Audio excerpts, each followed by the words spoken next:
Thank you very much. It's a great privilege to be here. I know you've heard quite a few speakers so far, so I'm going to begin by telling you about a new invention from the University of Cambridge. In today's world where we're running out of, as we say, petrol, back in England, or gas, as you might say here. And this is a car that's been invented in Cambridge, powered not by gasoline, but by faith. And in this car, you simply need to say, thank God, for the car to get going. And you say amen when you want it to slow down and stop. And my chief rabbi, Jonathan Sachs, tried this car recently, so he told me. And he said, thank God, and the car went off. It was going a bit slowly, so he said, thank God again, and it went a bit faster, and it came to the top of a hill, came over the other side. And he said, amen, and nothing happened. He said, amen, and nothing happened. And the car was going faster and faster and faster, and it was coming to a cliff edge. And he screamed, amen. And the car screeched to a halt with two wheels over the other side. And then he leant back and said, thank God.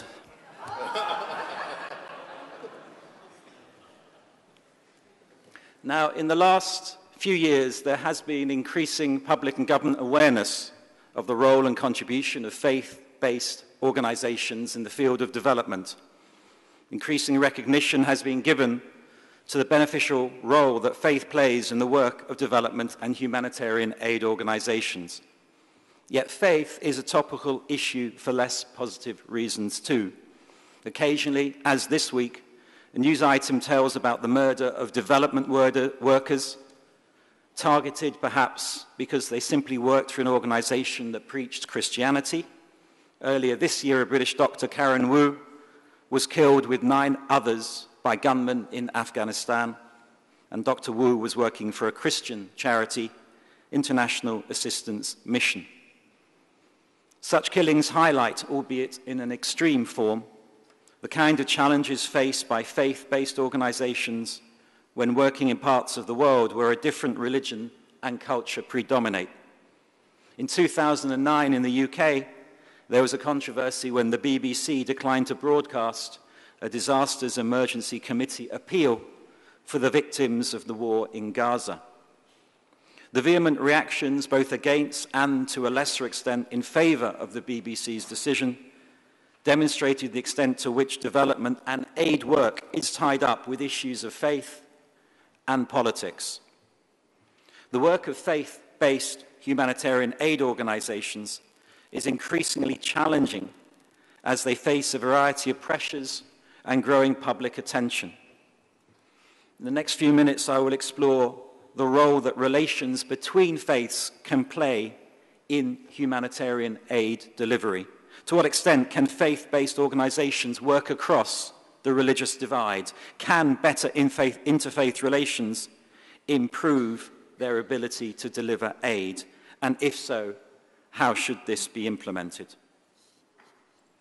It is generally accepted that faith-based organizations are an effective way that sets them apart from secular organizations.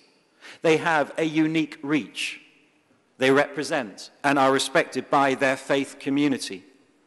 The UK 2001 census indicated that over 72% of the British population identified with one faith group, Christianity.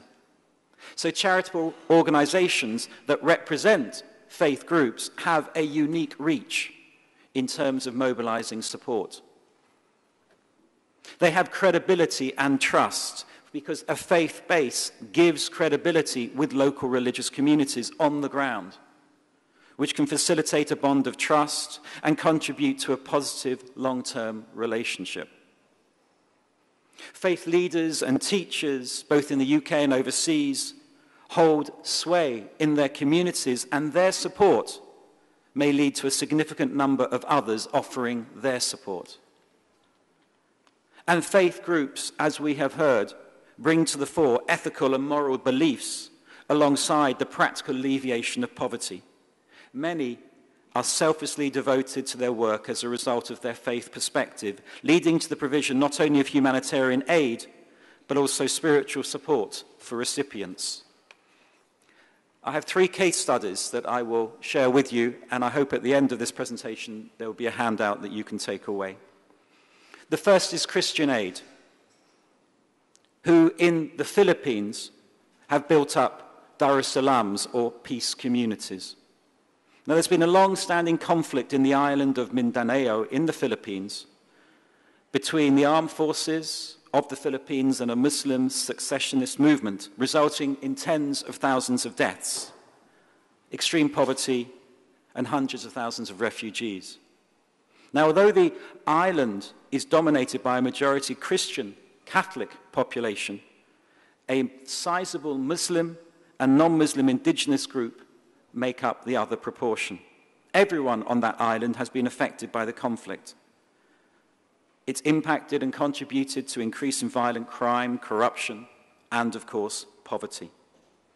In 2000, 2 local organizations, the Social Pastoral Institute, a non-governmental organization that works with local Catholic churches in training and development to combat social difficulties, and the Ummah fi Salam, the Community for Peace, a Muslim organization that works towards a vision of equality, peace, and justice, began to work together. They shared the view that ecumenism goes beyond one's own community, and in 2003 they launched the project Building Darussalams, or peace communities. It takes into account Christian and Muslim spirituality. Interfaith activity, therefore, forms an integral part of their humanitarian work. Their joint programs now include rebuilding destroyed homes, campaigning to protect livelihoods for small-scale fishermen, creating neighborhood associations, and negotiating the termination of blood feuds. The interfaith dialogue, according to their directors, was vital to its success. So there are 4 lessons we can learn from this study. 1, there are times when the interfaith approach is essential to development. 2, poverty makes no distinction between religions, and the goal of overcoming poverty is shared by these 2 Muslim Christian aid organizations. 3, they both share similar values. And 4, they both acknowledge each other's spirituality. We heard earlier about Sudan. Islamic Relief started working in southern Sudan during the civil war, which began in 1983, a period of time when there was the displacement of tens, if not hundreds of thousands of people. Only 27% of the population have access to clean water. 16% have access to sanitation. Sudan has one of the highest rates of infant mortality at 15%. The approach of Islamic Relief in southern Sudan is to work with local communities, providing for their most basic needs. In practical terms, this may mean anything from building health clinics to boring holes to provide water. The conflict in Sudan, the tensions in Sudan, have often been seen in terms of Muslim-Christian tensions. And this results, of course, in a significant challenge for a Muslim NGO, working in an area which is predominantly Christian.